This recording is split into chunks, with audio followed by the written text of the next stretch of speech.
Welcome to Cornell Cooperative Extension and our monthly Consumer Issues program. I'm Carol Fisher, Consumer Educator here at Cornell Cooperative Extension. Our topic for today is avoiding and resolving problems with car purchases and repairs. Nowadays, buying a car or other vehicle is probably one of the most expensive and complex purchases that we make. And buying it is really only the first step. We have to have it inspected, we have to have it serviced and repaired occasionally.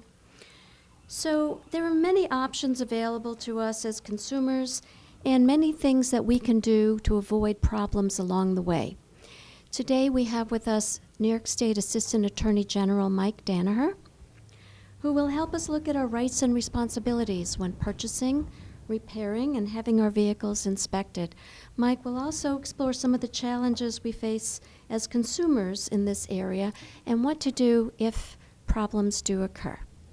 Mike? Unlike our homes that hopefully appreciate over a period of time, or at least don't lose value if we keep them up and everything, cars depreciate immediately when they drive off the lot, and then go down throughout the year. Some models and makes of vehicles carry their value for some period of time and maybe won't depreciate as fast, but it's just a fact of life that cars depreciate as soon as we start driving them off. So we spend a lot of money for these items and that they just lose value.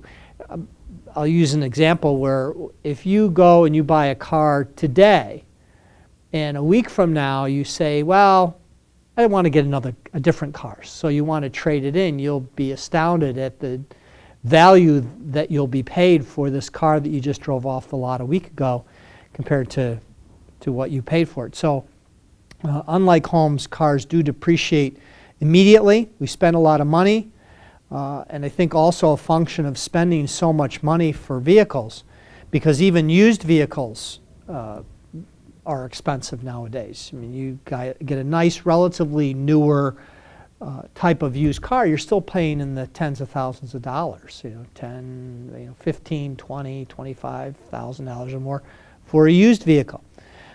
So with spending that much money for a vehicle, we expect that we're going to get something for that, which is no hassles. We don't want anything going wrong with the car. We should be able to put gas in it, change the oil, change tires, replace windshield wipers, and not have to worry about any issues related to how the thing is going to operate or that we're going to get stuck some way. Many of us don't know a lot about the inner workings of a car. We just know that we turn the key, or in this day and age, we press a button, or in this day and age, we do something that all of a sudden we don't have to put a key in anymore in it, and we can start the thing up. We expect that every time we go out, it's going to start, it's going to perform the way that we want it to be. Although we don't know what's going on inside the engine, and nowadays with computers and things that are operating cars, it's getting more and more sophisticated in how they operate. Many times when we go in to purchase the car, we get confused by all the numbers that get thrown at us, and we kind of have an idea, and that can get us in trouble when we're going through and purchasing the vehicle. All these things can potentially lead to problems. So we need to fall back to the premise that we always have here at Cornell Cooperative Extension during our consumer issues discussions, which is we need to be good consumers. There are consumer rights, but there are also consumer responsibilities, and we have to take those responsibilities seriously and really understand what we're getting ourselves involved in when we're purchasing a car or doing any other type of consumer transaction. what are the ways that we act in order to be good consumers? Well, one is to understand all of the numbers that are being thrown at us. What does this number mean? What does it represent? What am I getting for it? No good consumer should ever sign a form that's blank.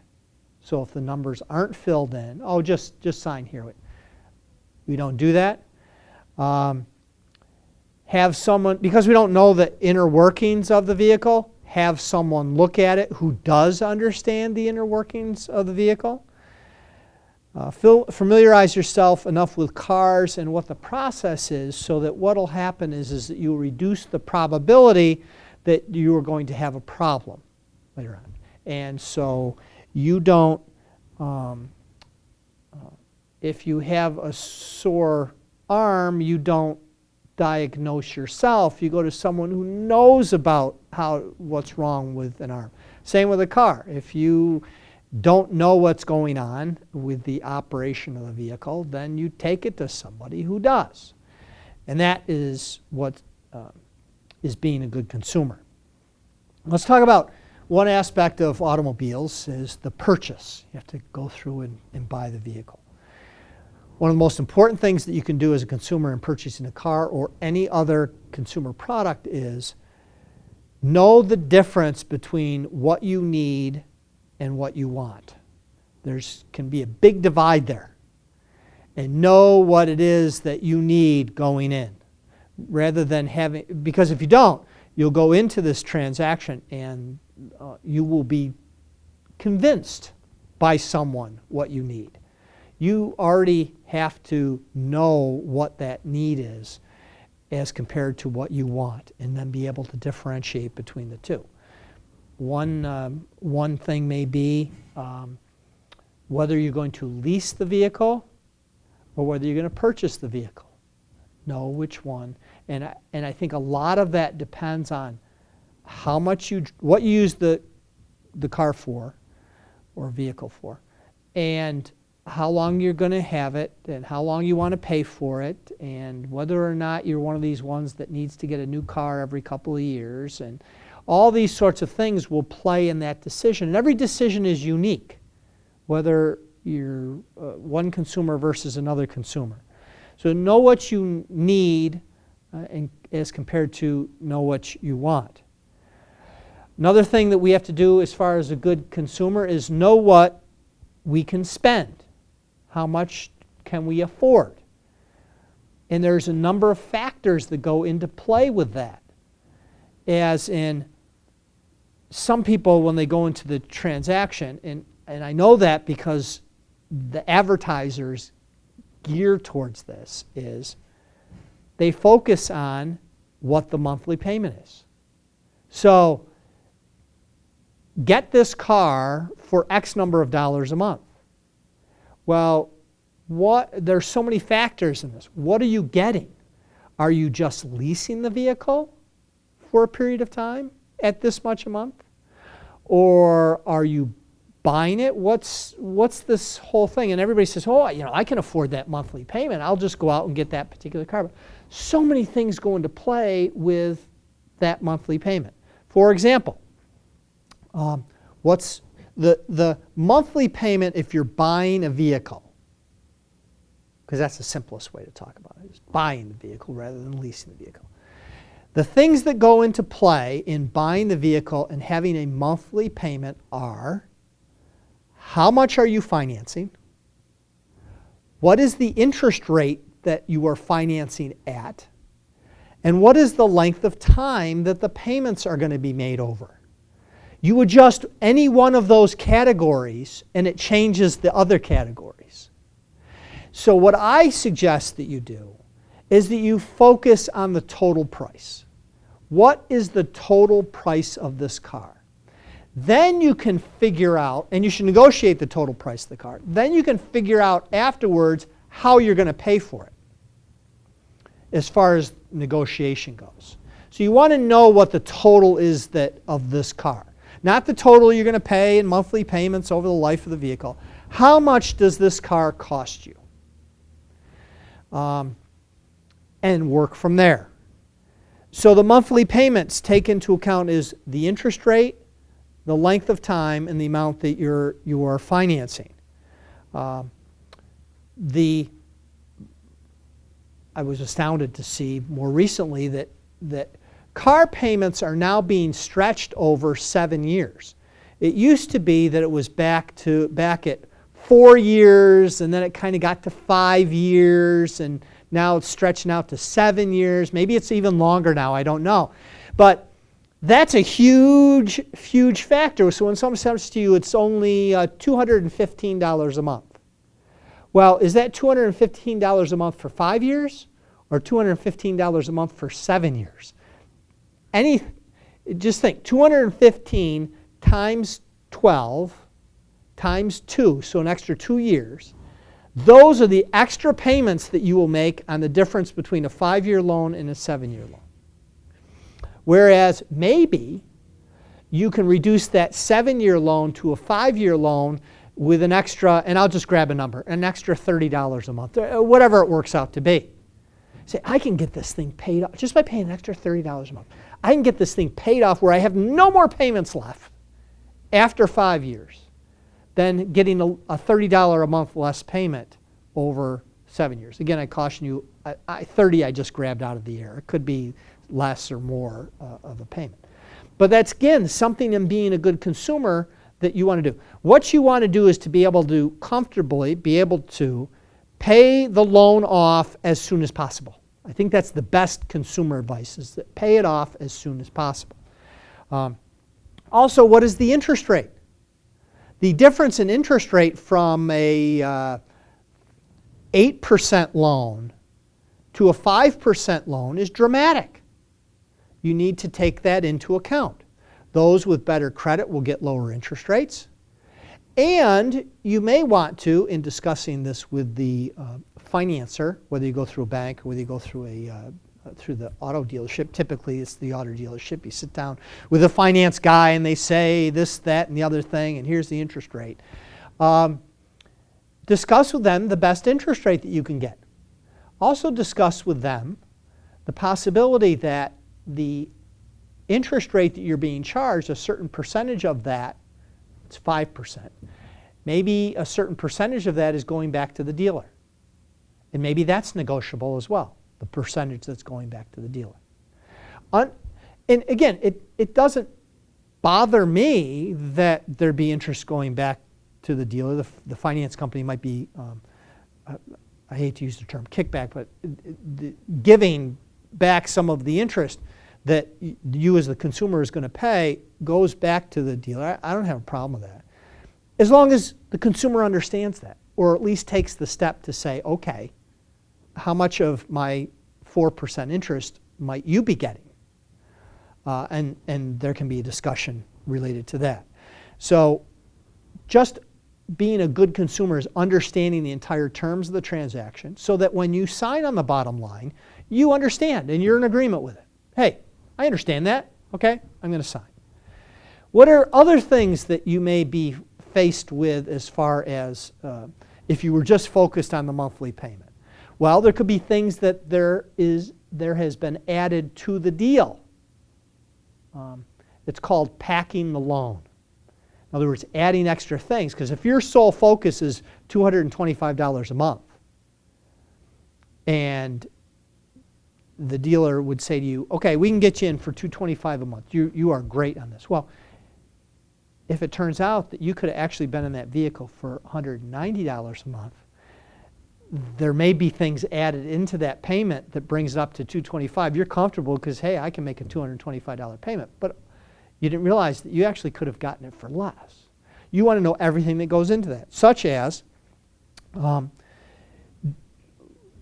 in the needs and wants. Do you need credit, life, or disability insurance added in? Meaning if you were to be disabled or you were to die, that this credit insurance policy will pay off the remainder of your loan. Well, maybe that's something that works for you. But people have to understand what these products do. The products are designed to take over your payment. They're not designed to necessarily pay off the loan. And there were situations where somebody bought credit life insurance policy or a credit, let's say disability, that would only pay a maximum of, I'm trying to remember the numbers, $20,000 or $25,000. But they don't just say, okay, you have $22,000 left on the loan. The principal balance is $22,000. You're disabled. We'll just write a check to the finance company for $22,000 and you're done. What ended up happening is the insurer would pay the monthly payments for you. Now, if you think about it, if you owe $22,000, let's say you have 5 years left on your loan, you owe $22,000. There's interest associated with that $22,000. So the monthly payment encompasses not just the $22,000, but it's $22,000 plus interest. And if you stretch that over the whole remaining 5 years, the obligation that you have is more than $22,000 because you have interest on top of it. And what was happening is that the credit disability insurance was paying the $225 a month. And once they got to the maximum allowed by the policy, which might be $25,000 or $20,000, they send a letter to the consumer saying, okay, we've fulfilled our obligation. We paid the maximum amount of $25,000. Good luck. And then the loan company comes back to you and says, okay, you haven't paid us. So, well, yeah, my credit insurance paid you. Yeah, but they stopped paying you, but the loan didn't get finished. You still owe money. And then the person's disabled, and they don't have any income to speak of to pay this loan, and it got them into a bind. Again, the credit life and the disability policies that you might be buying may be fine, but you have to understand what it covers and how long it will cover for, and then make your decision whether that works best for you or doesn't work for you. Sometimes people can go out and get their own disability policy separate from the auto loan, or go out and get their own life insurance policy, a term life insurance policy, separate from the loan for $25,000, let's say. And then they could apply the proceeds if they should die and their estate comes in. They go and claim a $25,000 policy, because the other thing about these credit policies are they only pay off what's left, what's owed. So let's say you get credit life insurance, you pass away, your spouse was going to keep the car, and what ends up happening is you pass away, and let's say there's 2 months left on the car loan. You owe $800, that's it, and it's paid off. The credit life insurance writes a check to the loan company for $800. Gone. See ya, it's over. That could be great depending on your circumstances. Whereas if you'd gone out and gotten a $25,000 life insurance, term life insurance policy, the insurance company will pay $25,000, and then your estate can just take $800 out of it and pay off the loan, and then you have the remaining balance. There's a difference in price, of course, with that. But again, being a good consumer, you go out and investigate that and say, hey, what works best for me? But again, you don't want in a car purchase situation to have a loan packed with extra add-ons without your knowledge. They could be throwing in the cost of an extended warranty. They could be throwing in the cost of other things to get your payment to $225. That's why you don't want to focus on the $225. You want to focus on what is the whole cost of this transaction to me. Are the extra items worth it? Do I need them? Yeah, it'd be great to have these nice wheel covers on our car and these bells and these whistles, but do you need it? And if you go in and say, okay, before I go in, I'm going to say, this is what I need. I don't need the new Bose sound system, and I don't need this and that and the other thing, so I don't want to pay extra for that. And then you can go in and you can then make a good, informed decision in purchasing the vehicle. Some other things involved with the auto purchase transaction is don't put down any money to hold a vehicle unless you get something in writing telling you what the return policy of that deposit is. We've had complaints that came into us that they were supposed to be putting down $100 or $200 to hold the vehicle while they made a decision. And they just, they gave me a couple of papers to sign, and I did it. Well, it turns out that they bought the car. And there was a down payment, and that was the down payment for the vehicle. So understand what that is. Make sure you get it in writing that that's what it's for, and make sure it says this is non-binding. You will get if you choose not to go through with the deal, you'll get a 100% refund or whatever. Just so you know, get it in writing. Don't just let somebody stick a bunch of papers under your nose. And one of the best questions you can ask when that happens is, what is this for? When you're signing, what is this for? And then read it. Always read something. Never sign anything you don't understand. This is the situation. People have to understand this.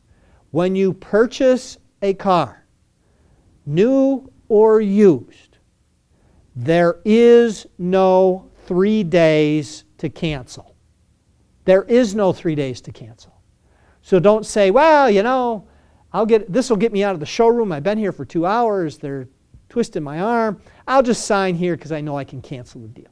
You cannot cancel the deal if you sign on. So there is no 3 business days to cancel.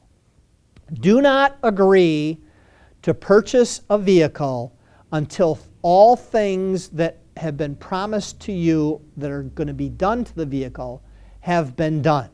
My experience has been that when you say, well, I need this fixed and that fixed and I'll buy the vehicle, and then they gave you the sheet, so, well, just sign here and yeah, we'll take care of it before you come and pick it up.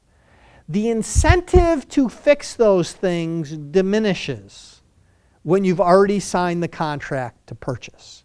You would be much better off saying, you know what, I will buy the vehicle. Rely on your credibility, not the credibility of the person that you're dealing with. So if you're a real honest person and you say, yeah, I'm going to, I'll go through with this deal if they fix those things to my satisfaction, you can say to them, I will buy this vehicle from you if you fix this, fix that, and fix the other thing. And the dealer then says to you, well, just sign here. You'll have bought the vehicle, and trust me, I will fix those things. I think you would be much better off saying to the dealer, no. You trust me. You fix those things, I will buy the vehicle. Then it's in your court. So that when you go back and it's not fixed to your satisfaction, you're not stuck with it. And you go back, give it a test drive, it's fixed to your have somebody else look at it who knows what they're doing. And if it's been fixed, then you go ahead and do the deal. So it's who the trust gets thrown in the lap of. Because, and at the very worst, I still don't recommend you do it, but at the worst, make sure you put in the agreement, if you do sign under the promise that something's going to be done, specifically write in there that this particular thing and that particular thing will be done to buyer satisfaction as a condition of this contract or something along those lines. So at least there's some protection for you. I still think it's better off that you trust yourself more than you trust what somebody else says, and do it that way. The other thing is, and this is a really good word of advice, and that is, don't fall in love with the car until you own it. Because if you fall in love with a car before you have purchased it, it's going to be much easier to talk you into doing things that you don't want to do. Pay more money.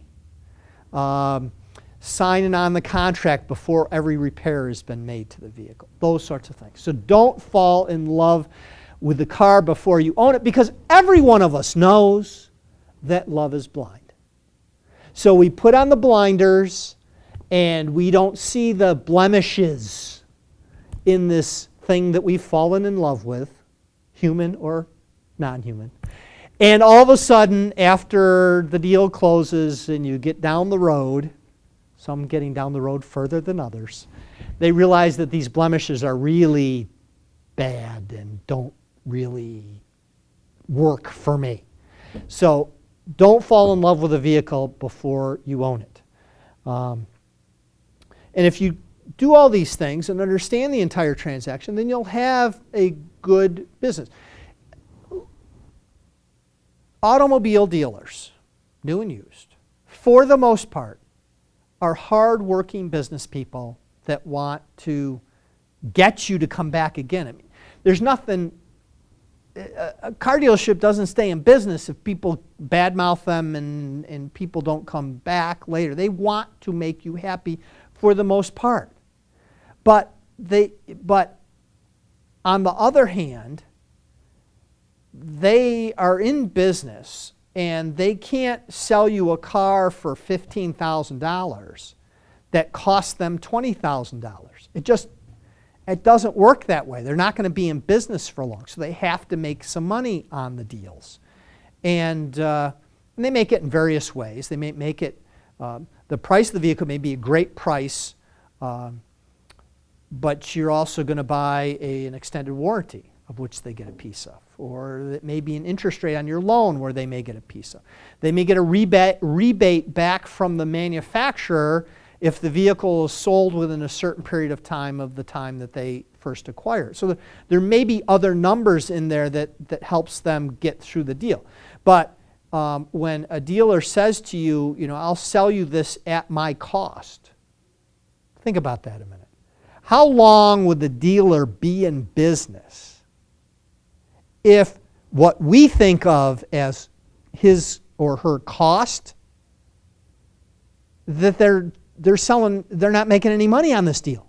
Well, that's highly unlikely. It may be their invoice price, and it may very well be the price that the manufacturer charges them. They can show you their invoice price. You could ask for that. I want to see your invoice price. I'll pay $100 over invoice. Well, they're making a little more than $100 because there's other things associated with the deal. But one thing that you have to avoid is you have to say, well, I will, you have to, because you're getting this loan, you have to have this extended warranty. That's probably not true. Your loan is not conditioned on whether or not you have an extended warranty or not. So it may be that they're only giving you this particular price because they're getting more money from you off an extended warranty or whatever. If you do get an extended warranty, know what it covers. Who is it issued by? Be a good consumer. Do you want a warranty from GM or Toyota? Or do you want a warranty from Joe's Warranty Company? You have to decide in being a good consumer. Maybe Joe's Warranty Company is great. Who knows? And do some investigation. Who is this entity? What do they cover?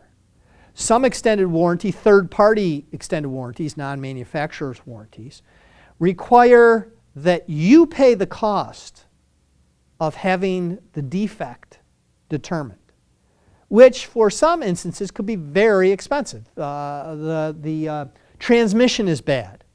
Okay, you have to pay the price of having the transmission broken down to see what's wrong. And then the typical ploy is, well, you have to pay the cost of tearing it down. And then when it gets looked at, it's determined that it was excessive wear. Oh, there's an exclusion in our policy for that sort of thing. So I'm sorry, we don't cover that. So know what it is that you're getting. And it's always good to know that before you buy it, then afterwards. Look at it ahead of time and say, well, okay, I'm thinking about getting this extended warranty. I want to see the warranty. I want to see the written warranty and read it and find out what the exclusions are, what expenses are associated with you. Do you have to go back to this particular dealer to have it done? Or what happens when you're out of town somewhere and something happens? Again, all these things may be useful, but it depends on everybody's individual circumstances.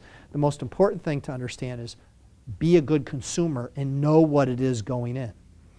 Some people would say, well, extended warranties are terrible or whatever. Just my example, I bought a used car and bought an extended warranty, and people always say, well, don't get one. Well, it turns out, due to some problems that occurred with the vehicle, that I had to take it in, and I'll tell you. I had 2 warranties that I put in under this extended warranty, and it ended up saving me probably twice as much than what I paid for in the extended warranty. I'm not advocating extended warranties or not. I'm just saying that you got to make that decision. Is it really worth $1,700 for me to get this? And what am I going to get for it? So those are the sorts of things that you need to take into account. Falling back to our adage that be a good consumer and know what's out there.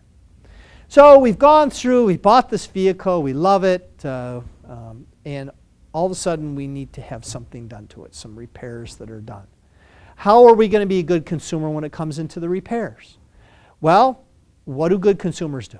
They get estimates from reputable, licensed repair shops to find out what it's going to cost. And typically in auto repairs, as a lot of other things, is you may get what you pay for. So if it's the best deal the cheapest deal may not be the best deal. Go to a licensed repair shop. All repair shops in the state of New York should be licensed through the New York State Department of Motor Vehicles. There's a licensing for retail sales shops, inspection shops, those that do inspections, and those that do repairs. So there's 3 different licenses. And it's those big signs that they have posted, the green sign, the red sign, and I can't remember what other color the sign is, but there's a separate sign for each, a sales shop, repair shop, and an inspection shop. Get estimates, like any good consumer would do, for the cost of the repairs. Understand if, in fact, you actually need a repair. Don't be talked into something that you may not be needed. There are some places that will do this upsell thing where you go in to have an oil change done, and they come out to you and they say, well, you know, your air filter needs to be changed, and this needs to be done. And you know, we're hearing the sound in the engine, and maybe this needs to be done. Our service technicians recommend that this be done, this be done, this be done. So you go in for a $70 oil change, and the bill is $450. Understand what it is that you need to have done, what you want to have done, and then make the decisions accordingly. Get the repair invoices. So take the invoice with you when the repair is done. Insist on them regardless of whether or not it's covered by warranty. You're still entitled to it. We'll be talking about the new and used car lemon law in a moment. And one of the key factors in triggering one of the lemon laws is that there be a certain number of repair attempts made on the vehicle before you can make a lemon law claim. And one way you prove that you've given the number of attempts to have the repairs made is a copy of the work invoice. So always get a copy of the invoice. Know if there are any charges for the diagnosis of your problem. Are you going to be charged a diagnosis fee on top of a repair fee? A lot of facilities will say, yes, there's a diagnosis fee, but we wrap it into the cost of any repair. So it would, they don't charge you anything extra than what the repair would be. If you get an extended warranty from a company, especially a third-party company, so if you have a Toyota warranty and you take it to a Toyota dealership, they'll talk to the warranty company, make sure it's covered or not covered. But let's say you get a third-party warranty from XYZ warranty company. Make sure before you get the work done that you get approval from the warranty company that they're going to cover the charge. And be clear how you're going to be charged for the repair of the vehicle. Are you going to be charged based on the actual time? Because they post their labor rates up in the facility. They're required to post what their labor rate is. Are you going to be charged by that, or are you going to be charged a flat rate? Understand that, because if a repair takes a really long time and you're going to be paying the hourly rate, understand what that is. And then hopefully you'll have a good repair transaction. Then the last thing I wanted to mention is about the lemon law warranty. New York has two types of automobile warranties. One's a new car warranty and one is a used car warranty. New cars are vehicles up to 18,000 miles. Used cars are above 18,000 miles. So even if you buy a car that is has 2,000 or 3,000 miles on it, you still fall. We would normally consider that a used car. I guess, at least in my mind, I think of it as a used car. That carries with it the lemon law warranty. Also understand that the lemon law warranty is separate and distinct from the manufacturer's warranty. Manufacturer's warranties, depending on the manufacturer, the typical one, 3 years or 36,000 miles, whichever comes first. They will agree to fix whatever it is or whatever the terms of that warranty is. That's separate from the lemon law warranty. Two different things. The lemon law warranty, people have to understand, under New York law, is a minimum warranty. It really is a minimum warranty. For a new car, it only goes up to 18,000 miles. It really goes up to 12,000 miles, and then there's a graduated reduction in the amount of the refund up through 18,000, and then there's nothing there after that. The lemon law warranties is the only one that we'll be talking about here right now. And again, are the minimum warranties. They're not the end-all and be-all of warranties. I mean, they're there for a minimum protection, I would say. And it doesn't. The lemon law warranties in New York does not limit any other causes of action that you might have. For example, breach of contract, negligence, some type of fraud, that your lemon law does not preclude you from bringing those types of cases. I'll give you an example. This was a long time ago. There was a dealership that sold a vehicle when I was back in private practice to a client of mine. And it was a new car, and she was having problems with the car shaking as she came to a stop at a red light. There was a problem. And it's a new car. She took it in, and they said, well, we don't know what it is. It's fine. It's within standards, that sort of thing. And finally, she was so fed up with it. She said, I'm going to put this car up for sale. They won't give me anything at the dealership. We talked about as soon as you drive it off the lot, it depreciates. They were giving her, $7,000 less than what she paid for the vehicle. She said, I'm going to try it, sell it on my own. Now, the important thing for the story is that this was a particular type of car. I won't say what it is because it doesn't matter. It was a particular type of car. So she put an ad in the newspaper that said this particular type of car, whatever year it was, electric sunroof, whatever else was on it. She gets a telephone call from a guy. And the guy said, I am intrigued. I saw your classified ad in the newspaper, and I'm intrigued by the ad. And she said, well, what do you mean? And he said, well, let me tell you my story. I have bought a new car. It happens to be the same make and model of your car. And I'm kind of anal about these sorts of things, so I just focused, since I bought it, I've focused on those particular types of cars. I see how much they are, and people are charging and that sort of thing. He said, and I know what kind of those cars that are out there in the dealerships and stuff. And he said, I have only seen one vehicle on a lot in our area of this type of car that had an electric sunroof. They didn't, a lot of cars nowadays, a lot of them have the electric sunroof. But at that time, this particular make and model of the car, he said, I didn't see them. They might have had manual sunroofs or no sunroofs, but they didn't have electric sunroofs. And I see your ad says this type of car, electric sunroof and others. And he said, and I want to tell you that I had a problem with my car.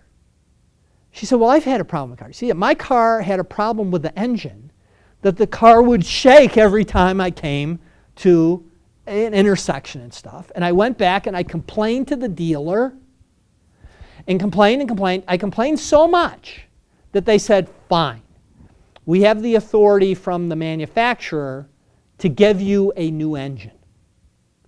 So I saw that when I took my car back to the dealer and they brought the car into the service area and they raised my car, I saw them take the engine out of my car, and they brought another car of the same make and model and put it in the bay next to me. And I saw them take the engine out of that car and put it in my car. But I don't know what they did with my engine. And the interesting thing in the story is the car that was next to mine in the bay had an electric sunroof. So undoubtedly what they did was they took the engine of a car that had this problem and took that problem engine and just put it into this other car. And it was the car that my client purchased.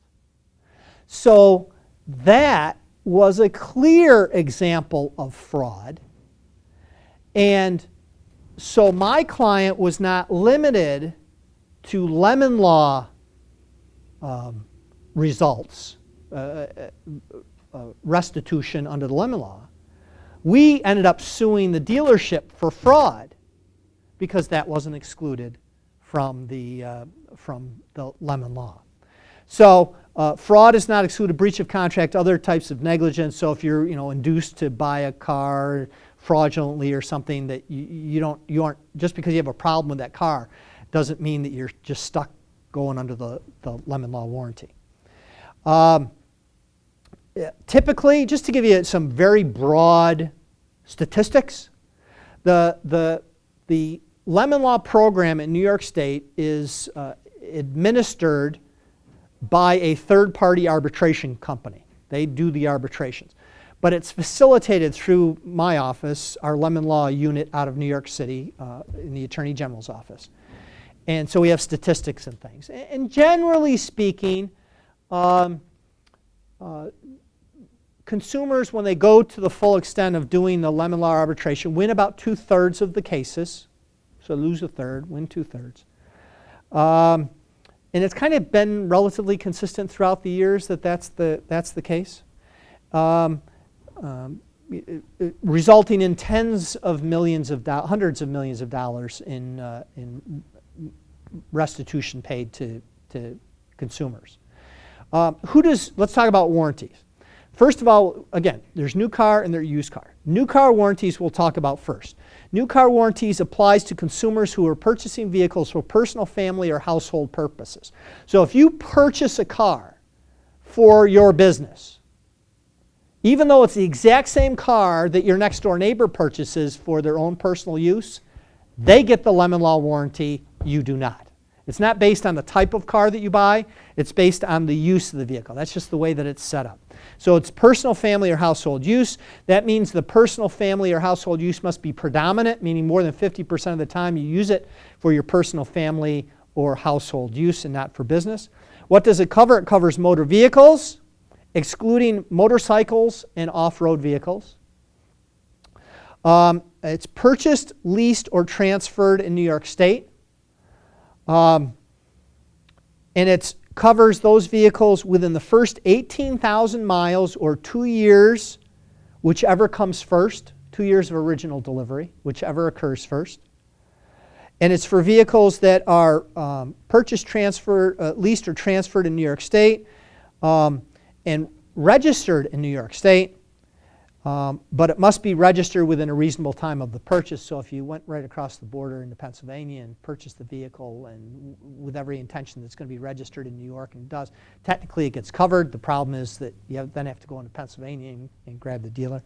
I would say that it doesn't apply to someone who buys a vehicle in another state and lives there for a year and a half and then moves into New York State, and then all of a sudden they claim that they've, get a lemon law. However, it technically should, because really, with a new car, it should be the manufacturer that's on the hook. The dealer is the representative of the manufacturer, but it's the manufacturer. So what difference does it make if you bought a Chevrolet in Pennsylvania or New York? If it's going to be registered in New York, there's defects associated with it that would trigger a lemon law claim. That really shouldn't matter. But I would say that you're going to have a difficult time getting the New York law to apply to you if you're a Pennsylvania resident, you buy it in Pennsylvania, and a year and a half later you have only 5,000 miles on the vehicle and you bring it into New York, and then there's a problem. It'd be much more problematic as to whether New York jurisdiction would actually apply in that circumstance. It does cover motorhomes too, but it only covers the motor part of the motorhomes, the vehicle part of the motorhomes. It doesn't apply to the oven and the faucets and that sort of thing. It applies to the mechanical parts of the car, the auto portion of the motorhome. And there may be some additional notice requirements that are associated with that. So what is the warranty? Within 18,000 miles of operation or 2 years from original delivery, the vehicle does not conform. It has a defect that substantially impairs the value of the vehicle. That's what the definition is, substantially impairs the value of the vehicle. What are the requirements? Well, what you have to do is the consumer has to report the nonconformity to the manufacturer, dealer, or manufacturer's agent. So you typically would go back to your dealer and let them know. That defect must be corrected at no charge, and it doesn't.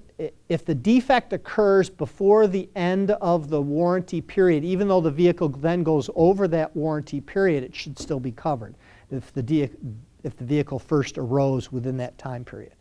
Repairs must be undertaken within 7 days. If the representative doesn't do it, if it's refused, then there's notice that goes to the manufacturer. If the manufacturer doesn't undertake the repairs, and it is a defect that substantially impairs the value of the vehicle, then there is a choice to the consumer.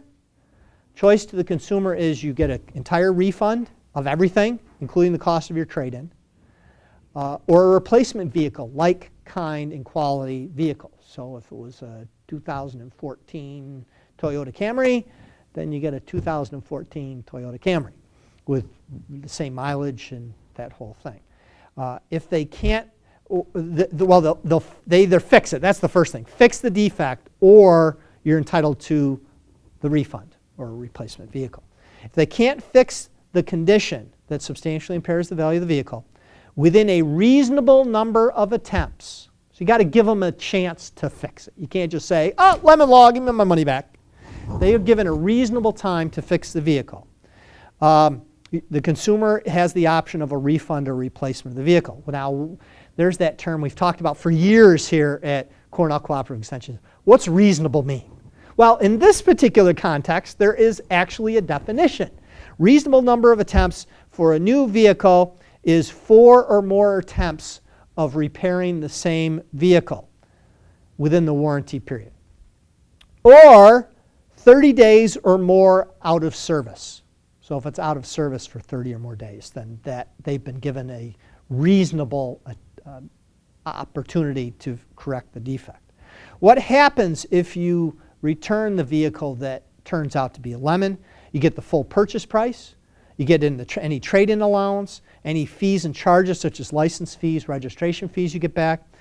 Again, I told you about that if it's a new vehicle, if it's above 12,000 miles, there's a mileage deduction formula that's a mathematical formula that deducts some money from the refund for miles above between 12 and 18,000 miles. In order to assert your rights under the lemon law, you can go through the lemon law arbitration process, which is much faster, or you can sue. You must have sued within 4 years of delivery of the vehicle, And the arbitration program, again, is administered by a third party, although the forms that are filled out initially go through our office just so that they review and make sure you have your 4 repair attempts, at least 4 repair attempts, and all the information's there, and then it gets kicked out to an arbitration company. Attorney's fees can be awarded to you in the lemon law arbitration, except generally it's after the arbitration process occurs, and you then have to enforce your rights under the arbitration, then you can ask for attorney's fees. It is less formal and goes by much faster than a regular court proceeding. And the arbitration is binding. So if parties go into the arbitration, that's what they're bound by, the ultimate result. So that's the new car lemon law warranty. There's also a used car lemon law warranty, again, applying to personal, family, or household use. And it applies to vehicles that are over $1,500 and have less than 100,000 miles. In this day and age, $1,500 is not very hard. You're usually, the triggering mechanism is the 100,000 miles, because vehicles with an excess of 100,000 miles are still, can be $10,000 for the car. Dealers. Now we're talking about a different entity. We're not talking about new car dealers that are tied into a manufacturer. These are used car dealers. Anybody on the street that start up their own used car dealer lot, it could apply to. And so who are they? Are they your neighbor next door that has their old Ford sitting out front that they want to sell? Well, it's defined as seller of 3 or more used vehicles within 12 months. So that's not very many sales.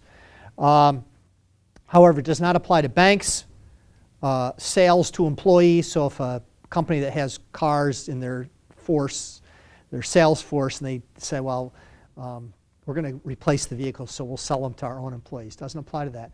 And it doesn't apply to the state. So the state sells its vehicles, surplus vehicles or something, doesn't apply to them. But it's any other person who has 3 or more used vehicles and are sold within 12 months. So it's your neighbor who on the side says, yeah, I've taken a vehicle, I sell one. They sell more than 3. They're supposed to be registered with the Department of Motor Vehicles, and that they have to give a lemon law warranty. What is the warranty? It's up to 100,000 miles. So it's for 36,000 miles or less. So technically, from 18,001 mile to 36,000 miles, you get a 4,000 mile or 90-day warranty, whichever comes first. So you can see that's pretty quick. 90 days is the maximum you're going to get. 36 to 80,000 miles, or I guess 18,000 to 36. So probably, I think it's from 36,001 mile up to 80,000 miles. It's 3,000 miles or 60-day warranty. And then from 80,000 to 100,000 miles, it's 1,000 miles or 30 days. So that goes by for lightning. It applies now unlike the new car where it applies to any defect that substantially impairs the value of the vehicle. With a used car, it only applies to covered parts. There's only certain defined covered parts that lemon law warranty applies to. And it's the big stuff. The engine, the transmission, the drive axle, and the brakes, but it's the brake mechanism, not the brake pads, or it's really the major components of things. Again, this used car dealer must fix if it's notified of the defect within the warranty period. There are certain things that are specifically excluded, like tune-ups, valves and rings, things that wear out. It doesn't apply to. You don't get paid for your loss of time or inconvenience or anything like that is associated with the vehicle. You just get the reimbursement.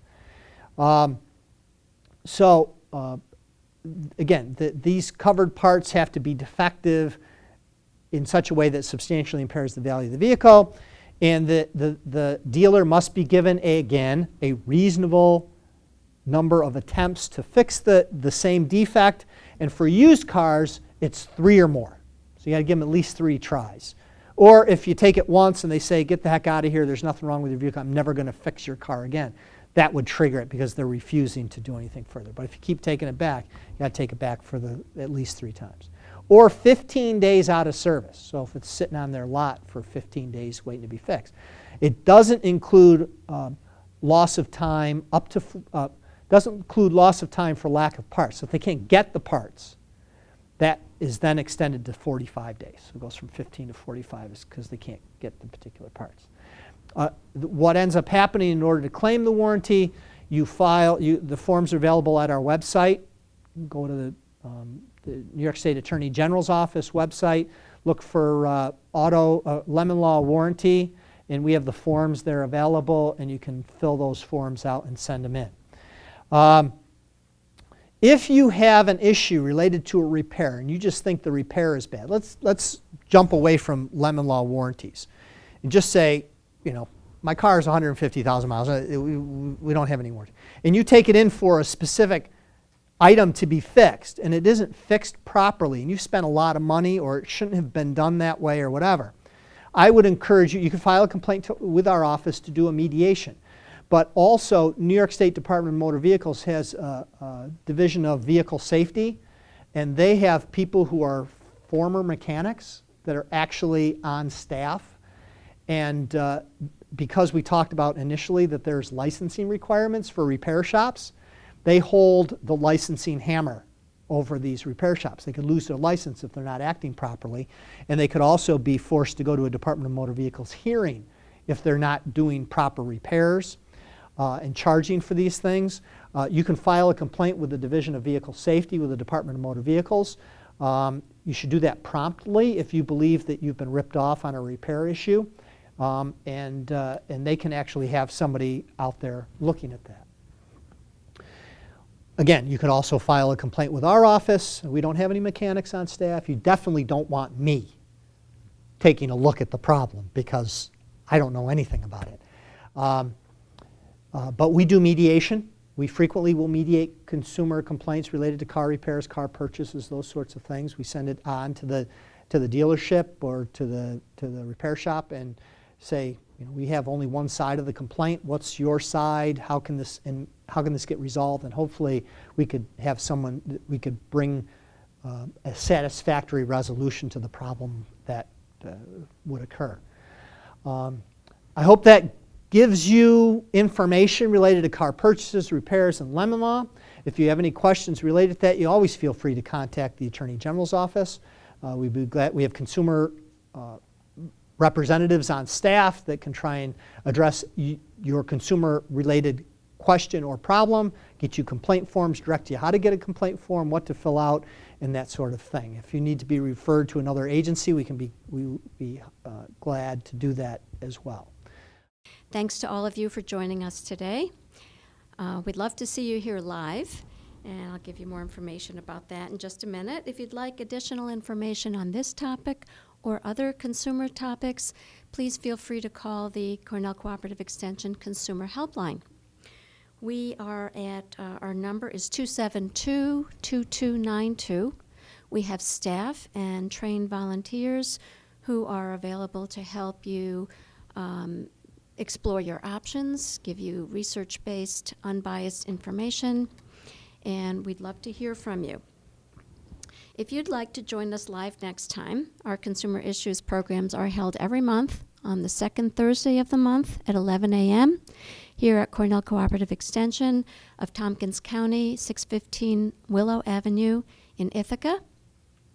Our programs, this program is free and open to the public. No registration is required. Just come on down. And we hope that you will join us. Next month, our program will explore landlord and tenant rights and responsibilities. So we hope to see you then. Thank you.